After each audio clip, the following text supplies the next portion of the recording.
आज मैं आपको एक ऐसी दोस्ती के बारे में एक कहानी सुनाने जा रहा हूं जो नस्लों पर मुहित है।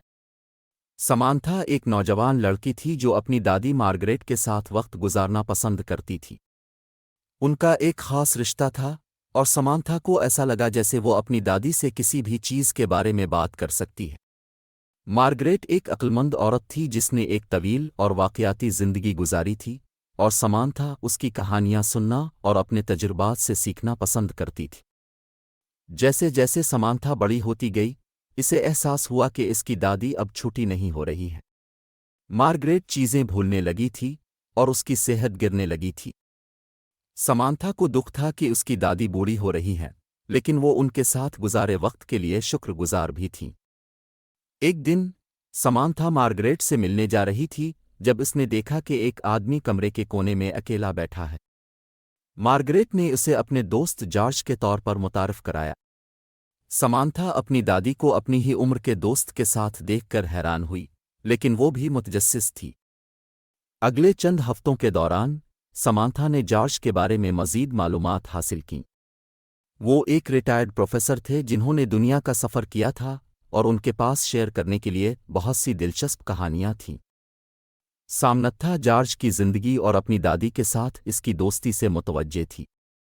जैसे जैसे सामन्था और जॉर्ज ने मज़ीद बात की, उन्हें एहसास हुआ कि इनमें बहुत कुछ मुश्तरक है। दोनों को पढ़ना, सफ़र करना और नई चीज़ें सीखना पसंद था। उन्होंने तारीख़ और फितरत से भी मोहब्बत का इश्तिराक किया। समांथा और जॉर्ज की दोस्ती मज़बूत होती गई और वो पार्क में बात करने और सैर करने के लिए बाकायदगी से मिलने लगे। मार्गरेट अपनी पोती और उसके दोस्त को अच्छी तरह से मिलते हुए देखकर खुश थी, और वो उनकी मुहिम जोई के बारे में सुनकर बहुत खुश थी।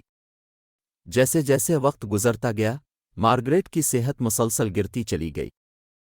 समांथा को अपनी दादी को जिदोजहद करते देखकर दुख हुआ, लेकिन वो उनके साथ गुजारे वक्त के लिए शुक्रगुजार भी थी। वो जानती थी कि मार्गरेट ने एक तवील और भरपूर जिंदगी गुजारी है और उसे इसका हिस्सा बनने पर फ़ख्र है। जब मार्गरेट का इंतकाल हुआ तो समांथा का दिल टूट गया। वो अपनी दादी को बहुत याद करती थी, लेकिन वो उनके साथ गुजारे वक्त के लिए भी शुक्रगुजार थी। वो जॉर्ज के साथ इस दोस्ती के लिए भी शुक्रगुजार थी। सालों के साथ समांथा और जॉर्ज की दोस्ती बढ़ती चली गई। उन्होंने एक साथ बहुत सी मुहिम जोई का इश्तिराक किया और उन्होंने एक दूसरे से बहुत कुछ सीखा।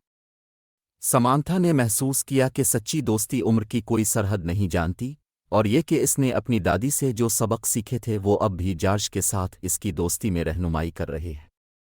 जैसे जैसे समांथा बड़ी होती गई, वो जानती थी कि वो मोहब्बत, दोस्ती और मेहरबानी के असबाक को हमेशा याद रखेगी जो उसने मार्गरेट और जॉर्ज से सीखे थे।